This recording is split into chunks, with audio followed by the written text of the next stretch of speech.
देखिए, मैं तो इसको विकास कार्य नहीं विनाश कार्य कहूँगा। विगत 15 वर्षों से हमारी विधानसभा विकास से ऐसी जूझ रही है। हमसे बाद की बनी हुई विधानसभाएं निश्चित रूप से बहुत आगे हमसे बढ़ चुकी हैं। देखिए, मैं आपको सर्वप्रथम पहले बता दूं कि इसमें लास्ट ईयर जो हमारे यहाँ पे विधायक हैं माननीय प्रेमचंद अग्रवाल जी, ऐसा नहीं कह सकते कि उन्होंने विकास नहीं किए हैं। इस क्षेत्र में लगातार विकास हो रहे हैं और ये सड़क भी उन्हीं की देन है जो बनाई गई। और रहा इसमें गड्ढे का सवाल, ठीक है, गड्ढा हुआ है, ये विभाग की लापरवाही के कारण हो रहा है। नमस्कार, मैं योगेश, आपका आंवला डिजिटल मीडिया में स्वागत है। आज हम बहुत महत्वपूर्ण खबर आपके सामने लेके आए हैं। वो खबर है विभागों के आपसी सामंजस्य में होने वाली कमी को लेके, जिससे हमारे विकास कार्य बहुत ज़्यादा प्रभावित होते हैं और विकास कार्य में जो बजट होता है वो फालतू में बर्बाद होता है। कई बार ऐसे काम हो जाते हैं जो बाद में होने हो वो पहले हो जाते हैं, फिर वो काम टूटता है, फिर दोबारा उसका होना होता है। हमारे साथ आज इस चर्चा में दो महत्वपूर्ण व्यक्ति इसी वार्ड के हैं। पूर्व सभासद हैं दोनों, एक पहले थे, एक बाद में बने, और दूसरे जो हमारे सभासद हैं वो पार्षद पति भी हैं, उनकी मैडम जो है यहाँ पे पार्षद भी हैं। उन्हीं से इस कार्यक्रम को, चर्चा को आगे बढ़ाते हैं। सबसे पहले हमारे सहयोगी दिखाएंगे ये सड़क को। ये सड़क है एम्स रोड। ये सड़क जाती है एम्स की तरफ, जहाँ पे एम्बुलेंस वगैरह भी गुजरती हैं, आम लोग भी गुजरते हैं, यहाँ के लोकल लोग भी गुजरते हैं। ये सड़क कुछ दिनों पहले टूट गई थी, पता नहीं चल पा रहा है कब ये टूट रही है, कब इसमें खड्डे पड़ रहे हैं, कुछ कह नहीं सकते हैं। विभाग आता है, फिर जोड़ता है, फिर ये सड़क कब टूट जाती है कह नहीं सकते। इस संबंध में सबसे पहले हम लोग जो पुराने पूर्व सभासद उनसे जानेंगे। संगर जी, राम कुमार संगर जी, आपका स्वागत है। क्या कहेंगे इस विकास कार्य को लेकर? देखिए, मैं तो इसको विकास कार्य नहीं विनाश कार्य कहूँगा। विगत 15 वर्षों से हमारी विधानसभा विकास से ऐसी जूझ रही है। हमसे बाद की बनी हुई विधानसभाएं निश्चित रूप से बहुत आगे हमसे बढ़ चुकी हैं। और जिस रोड पे आज हम खड़े हैं और जिस चर्चा में आज हम भाग ले रहे हैं, ये इस शहर का बहुत महत्वपूर्ण रोड है, वीरभद्र मार्ग। इसी से होकर ऑल इंडिया इंस्टीट्यूट मेडिकल है, यहाँ से 0.25 किलोमीटर की दूरी पे, जहाँ पे पूरे भारतवर्ष और उत्तराखंड से गंभीर अवस्था के मरीज पहुंचते हैं। इसी में सीमा डेंटल है। और विशेष स्नान पर्वों पे हरिद्वार की तरफ से जो ट्रैफिक ब्लॉक होता है वो इसी बाईपास मार्ग से निकाला जाता है। हमारे रोड की दुर्दशा ये है कि हमारे वर्तमान जनप्रतिनिधियों की अनदेखी के कारण, घोर अनदेखी के कारण, ये रोड आज अपेक्षा झेल रहा है। यहाँ पे वृक्षारोपण किया गया, लोगों के घरों के खड़ंजे तोड़े गए, रोड चौड़ी करी गई, लेकिन वर्तमान रोड की स्थिति क्या है आप सामने देख लीजिए। जहाँ रोड थी वहीं रोड है, एक साइड टाइल लगा दी, नाली बना दी जिसमें पानी का कोई ड्रेनेज नहीं है। वो पानी बरसात का कहाँ जाएगा, इसकी विभाग ने कोई जांच नहीं की। अभी इसी रोड को और भविष्य में विस्तारीकरण मिलना है। इसी में पानी की लाइन है, वो कहाँ जाएगी, क्योंकि वो रोड के मध्य में है, दोनों तरफ है। कोई प्लानिंग नहीं है, कोई सिस्टम नहीं है। ज़बरदस्ती 2 महीने पूर्व ये रोड बनी है। गंभीर रूप से यहाँ कई लोग एक्सीडेंट से चोटिल हुए हैं, कईयों की मृत्यु हुई है। 2 साल ये रोड टूटी रही, उसके बाद बनी। मैं जानना चाहता हूँ कि ऐसी कौन सी टेक्निक से इन्होंने रोड बनाई है कि 1-1.5 महीने बाद ये रोड बैठ गई है विभिन्न स्थानों पे। अभी तो बरसात नहीं हुई, आप खुद देख सकते हैं जगह जगह पे। अभी 3 दिन पूर्व इन्होंने जैसे टाट पे पैवंद लगाते हैं ना, बैठी हुई रोड पे आप गड्ढे देख सकते हैं, स्पष्ट झलक रहे हैं। ये इम्पोर्टेड रोड की दुर्दशा है।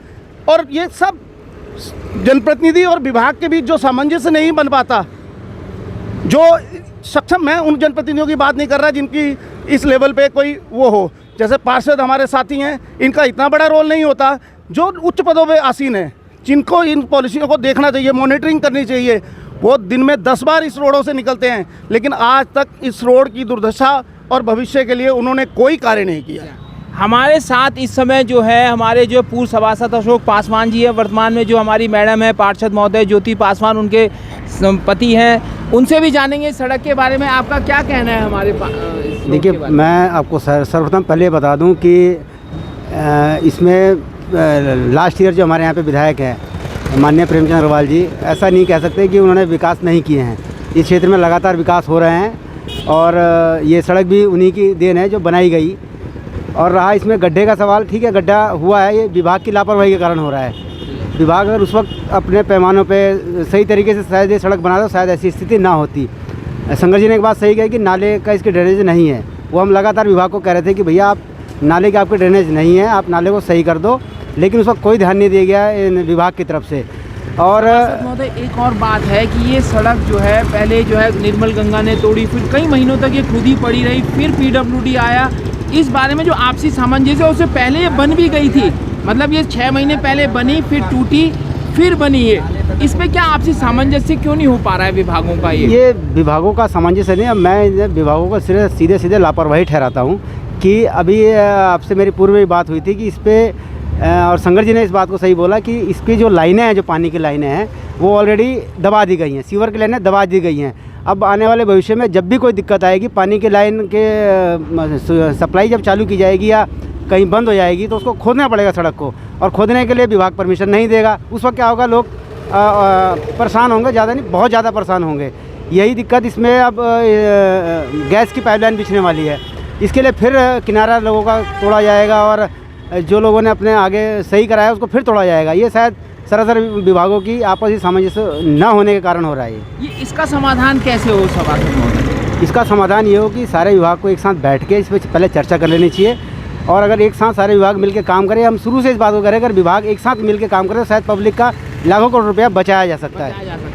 ये हमारी चर्चा जो है बहुत महत्वपूर्ण दौर पे आ गई है। विभागों की लापरवाही की वजह से जो जनता के कर होते हैं उसके मोटी मोटी रकम को जो है यहाँ पे खर्च किया जाता है। पहले वो चीज़ बनती है, फिर उखड़ती है, फिर बनती है, फिर उखड़ेगी, फिर बनेगी। इस बारे में शंकर जी का क्या कहना है, ये क्या कहेंगे? ये बजट जो दुरुपयोग होता है, इस बारे में क्या कहेंगे आप? देखिए, बजट का दुरुपयोग होना बहुत ही, हम जो आम जनमानस है भारतवर्ष का, जो टैक्स के रूप में सरकारें चलाने के लिए अपने जीवन की कमाई में से हिस्सा देता है, उसका इस तरह से दुरुपयोग होते हुए हमें बहुत दुख होता है। और इसका मेरी नज़रिए से तो इसका एक बहुत साधारण तरीका है विकास को कराने का। जो उच्च पदों पे आसीन निर्वाचित लोग हैं वो और संबंधित विभाग, चाहे वो नमामि गंगे की सीवर लाइन डली हो, वो भी भविष्य में इस शहर में इसी रोड पे डली है। आप देखिएगा, मैं निश्चित रूप से बता रहा हूँ आपको, अभी तो बरसात नहीं हुई है, उसके नीचे कोई बेस नहीं डाला गया है। ये जो रोड बैठ रही है उसी पाइपलाइन के कारण बैठ रही है, क्योंकि मिट्टी को ना तो जब ठोस मिट्टी को खोदने के बाद उस पर मिट्टी डाली गई, ना तो उस पर पानी का छिड़काव हुआ, ना रोलरिंग हुई। जब बरसात में पानी पड़ेगा, तारकोल पानी का सबसे बड़ा दुश्मन है, वो पानी इसे तोड़ेगा, ये और बैठेगी। इसका सबसे बढ़िया तरीका ये था कि संबंधित जनप्रतिनिधियों को, संबंधित विधानसभा अध्यक्ष जी जो तीसरी बार इस विधानसभा का नेतृत्व कर रहे हैं, उनको अपने यहाँ एक बैठक आयोजित करनी चाहिए थी, क्योंकि सबसे बड़ी जिम्मेवारी उनकी है। उसके बाद माननीय मेयर महोदय की जिम्मेवारी है। इन सबको आपस में बैठ के संबंधित विभागों को, चाहे वो जल संस्थान से हो, चाहे वो सीवर लाइन से हो, चाहे अब ये अशोक भाई ने जो बताया गैस पाइपलाइन डलने वाले हों, इन्हें पूर्व में वाटर सप्लाई वालों को बिठाकर आपसी सामंजस्य बनाकर, जिससे पब्लिक को असुविधा ना हो। 2 साल ये रोड टूटी रही और 2 महीने पहले बनी और फिर बैठ गई। अगर ये पूर्व में इसे निर्धारित करके भविष्य की योजनाएं बनाते तो इस तरह की कोई परेशानी ना तो पब्लिक को होती और ना इनको होती। अशोक भाई, ये कौन करेगा? ये आपसी जो सामंजस्य बैठाना है, ये कौन करेगा? विभाग करेंगे या हमारे प्रतिनिधि करेंगे? कौन करेगा ये? देखिए डिमरी जी, मुझे लगता है कि ये पहले इसमें विभाग ही करेगा, क्योंकि विभाग को ज़्यादा इसके बारे में जानकारी रहती है कि कौन सा क्या और कब क्या होना है। ठीक है, तो विभागों की, मैं तो सरासर विभागों की लापरवाही बताता हूँ। इसमें शायद जनप्रतिनिधियों का शायद कोई इसमें रोल होता नहीं है बहुत ज़्यादा, क्योंकि विभाग ही अपने प्रपोजल बना के देता है, सब कुछ करता है। तो मैं जैसे एक महत्वपूर्ण, ये जो मुख्य समस्या आ रही है, नहीं बैठ रहे हैं विभाग लोग, भविष्य में बैठेंगे, आप ऐसा प्रस्ताव हमारे विधायक जी को देंगे, विधानसभा अध्यक्ष जी को देंगे कि इनको बैठाओ और इनसे चर्चा कराओ कि बजट कैसे? माननीय विधानसभा अध्यक्ष जी या मेयर मैडम या ये सभी की यही मांग है कि ये अगर काम जो है आपस में सामंजस्य होके हो, तो शायद, मैं पहले भी कहा मैंने कि पब्लिक का उसका बहुत पैसा बचेगा। इससे क्या होगा, एक बार आप रोड डालेंगे, उसके बाद फिर तुड़ाई होगी, अगर एक ही बार आप सारी चीज़ें डाल दें तो शायद ये चीज़ें बहुत पैसा बचेगा हमारा। जी।